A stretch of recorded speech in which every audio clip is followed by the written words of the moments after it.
大家好，我是修车仔。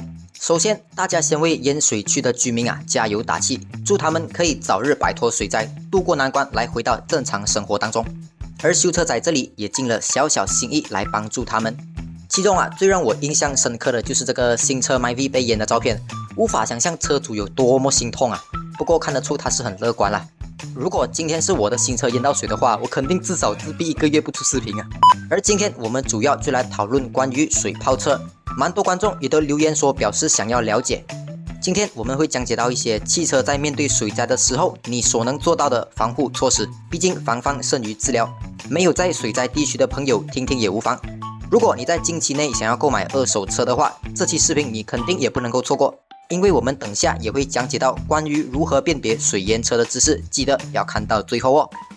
频道会以4面的角度来为你分析一辆车的优缺点以及保养费用方面在影片开始之前，记得要先订阅频道，才不会错过我的新影片。首先，在遇到水灾我们如何避免车辆的损坏？最简单的一点就是把车停在高一点的地方，斜坡或者停车场都好。如果只有斜坡，水位又越来越高的话，我们就建议把车头向上。虽然 exhaust 会进水，不过毕竟 engine bay 里面的东西更加值钱和重要，所需要更换的成本肯定也比 exhaust 来得高。如果水位还是高到斜坡以上的话，你就要准备先拔掉电箱的正负极来保护车子的 ECU。可能大多数人都听过 ECU， 不过不懂是什么来的。OK， 我这里就简单解释一下。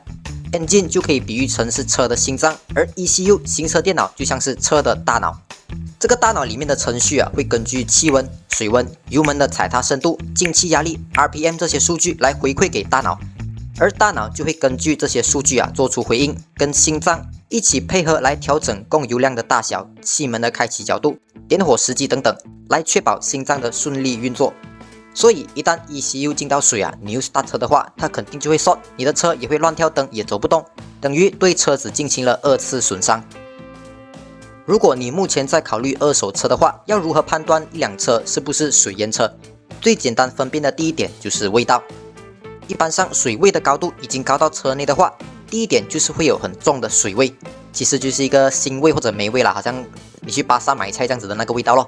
这个味道是来自于车内的地毯，不是那片你自己放的 Maggi 面地毯是那个原装车最 basic 的那个。如果要彻底解决这个问题的话，就要整片拆出来。要拆出来的话，椅子也要跟着拆出来，彻底暴晒，是蛮费时的。关于这一点修车仔就很有经验，因为我自己的车就曾经进过水。我的解决方法就是丢了一大堆干燥剂，加上报纸，最后再用吸尘机来吸收水分。我们讲的还只是进到 carpet 而已如果是更高的水位的话，座椅也会遭殃。皮革椅子的话，肯定就会变质，比较像皱巴巴这样子。晒干的话，可能也没有那么紧。当然也是要根据车子的里数来判断。如果布料座椅的话，惨了咯，发霉的这个味道基本上是很难铲除的。你就想象，当你一打开车门，迎面扑来一股马来西亚特产的青色和味道，你就懂这辆车凶多吉少了。第二点就是用看。一般上淹过水的车，从外观来讲，你肯定看不出太多，因为车商肯定会洗美美了的。这个时候我们就来看洗不到的地方。第一个地方，我们可以看 engine bay 的线束或者一些很小的缝隙里面有没有泥沙。一般上淹过水的只会大概清理那些一眼就看得到的地方，这个时候你就要化身为侦探，仔细来看看一些边边角角还有手伸不进去的地方，和那些一般人都不会注意到的小角落里面有没有藏着泥沙。如果水已经进到车内的话也一样，布料座椅的话是会比较容易卡着沙，如果是皮的话，你就可以伸手去摸摸看前座后面的这个 pocket 里面有没有藏着泥沙。